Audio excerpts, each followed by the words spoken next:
What's up, Oly Music? My name is Dan and I'm bringing you our weekly update on what's happening around the Oly town area for live music. We've got a special guest with us tonight, a wonderful musician and friend, and this guy, he's just everywhere. He's busy, he's working, new job, but I'll let him talk about his life story. I'd like to introduce to our Oly Music fans, Joel Espedal. Hey, how's it going? Welcome, Joel. Thank you. I'm happy to be here, man. This is good. This is good. And now a quick look at the calendar for Thursday through Sunday right here in Olympia. Our good friends at the Farmers Market will have live music every day, 11 a.m. to 2 p.m.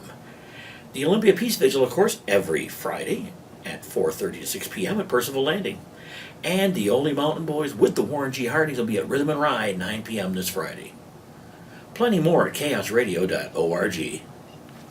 Glad to have you, man. Yeah. So I'm going to just start off. So tell me what got you into music? I guess what got me into music is my whole life. Growing up, I was around it constantly. My grandfather came from Norway, and so he played accordion, and music was just something that was happening in our lives. And my dad came back from Vietnam, so he had particular views on music.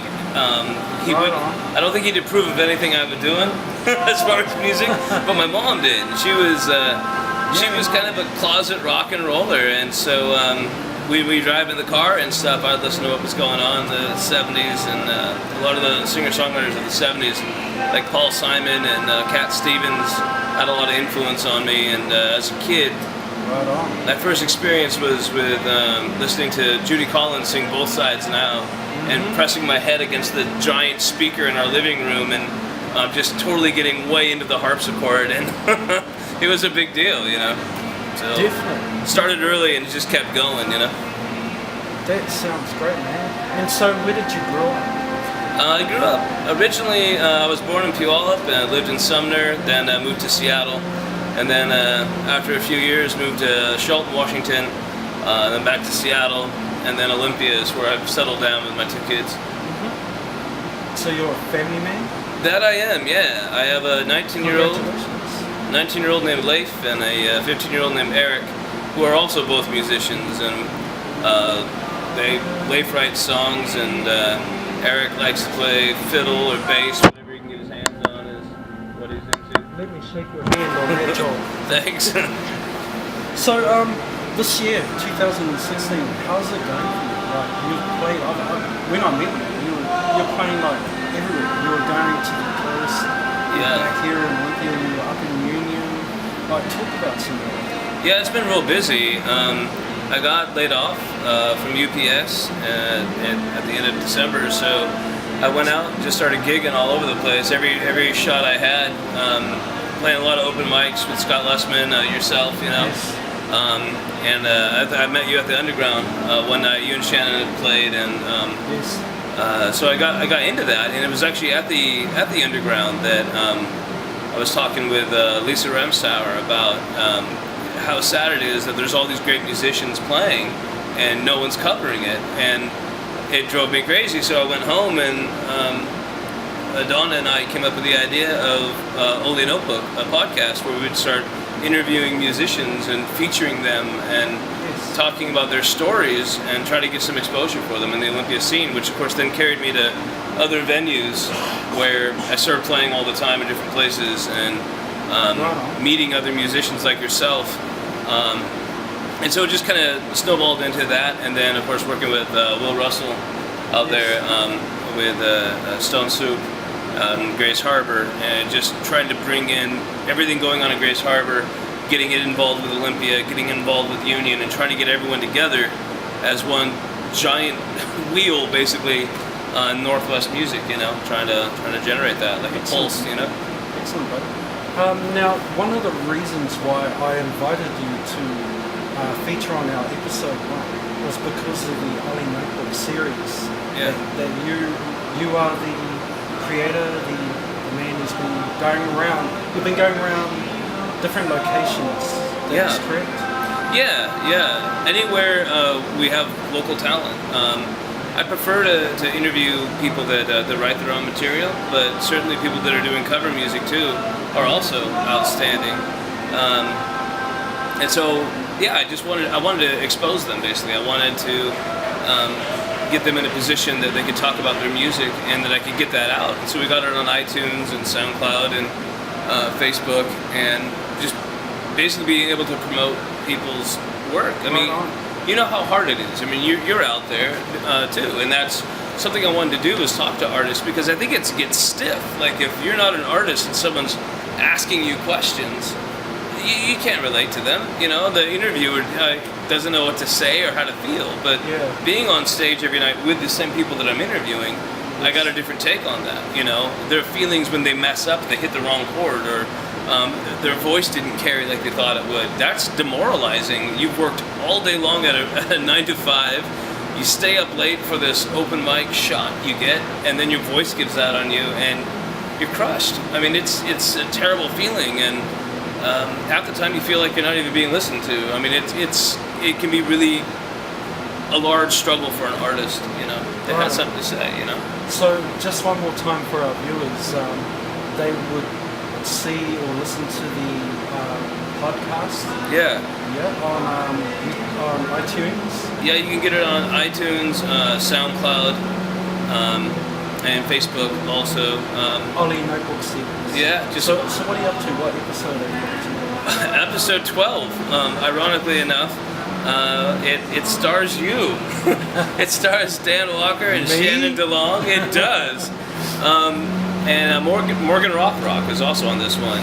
We went out to the Robin Hood for this one, and we got a pretty good set from you guys for sure, and then also from Morgan. So Pierce, your son, makes an appearance, and which was, I thought he was probably going to be picked up a little bit, but then when I was listening to editing it back, we could hear it. Like, well, you know, that's what's happening, and that's kind of what it was about. It's about capturing live performances in an interview that's kind of impromptu. A lot of the artists, 90% that we did, didn't know that we were going to interview them that night. So it was kind of like whatever condition certain artists were in, that's the condition that was captured.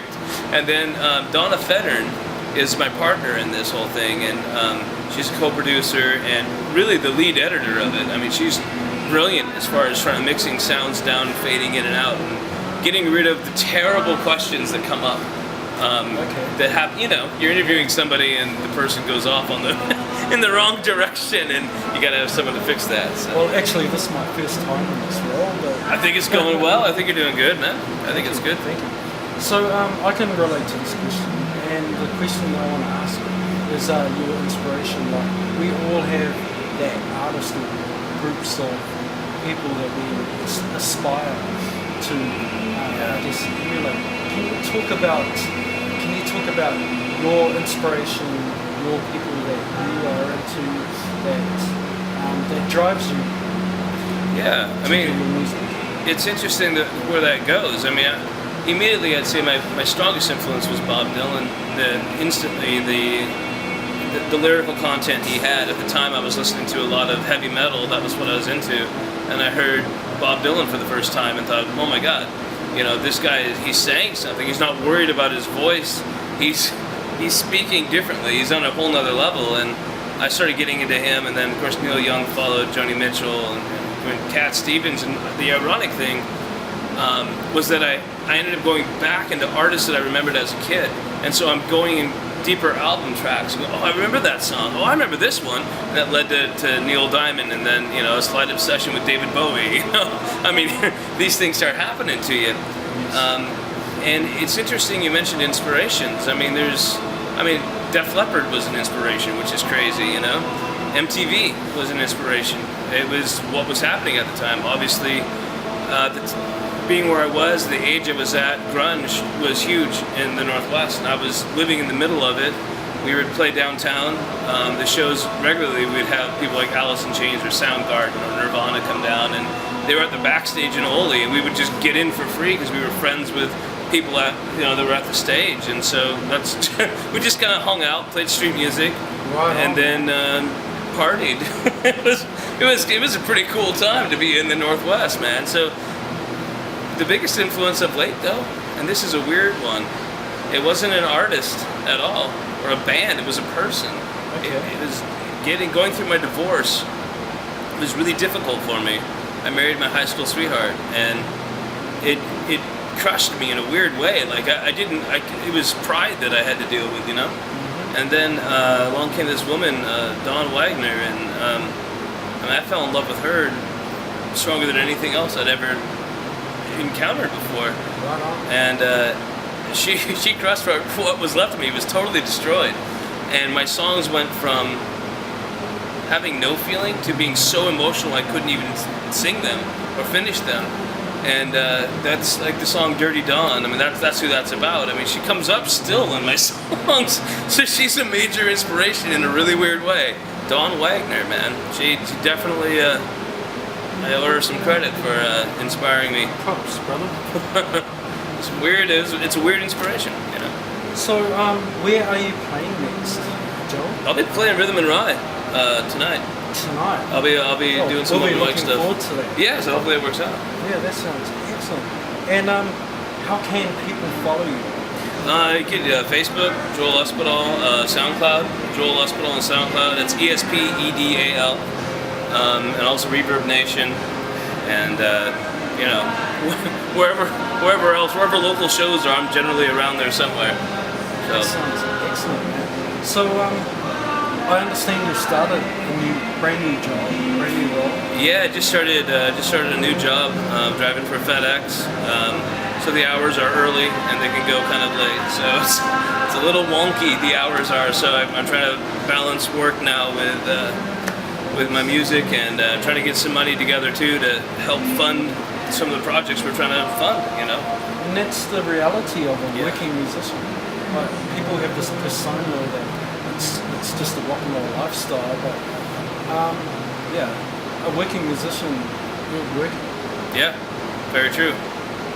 Is there anything else you want to add?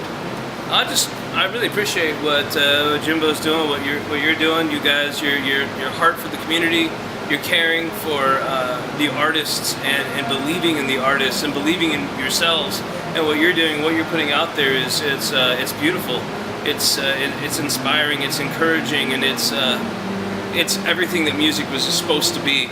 And Will Russell also is out there fighting hard for people and getting them gigs. I mean, with you guys opening for Kansas was a big deal. You know, that's the kind of stuff that I think as a community, if we can do it going forward, we can all support each other and help each other get to the levels we're trying to get to. And it just shows what kind of heart Jimbo has, what kind of heart you have. And it's a heart for the people, for the artists, and God bless you guys for that, man. Props, brother. Thanks, man. Well, thank you, Oly viewers. We're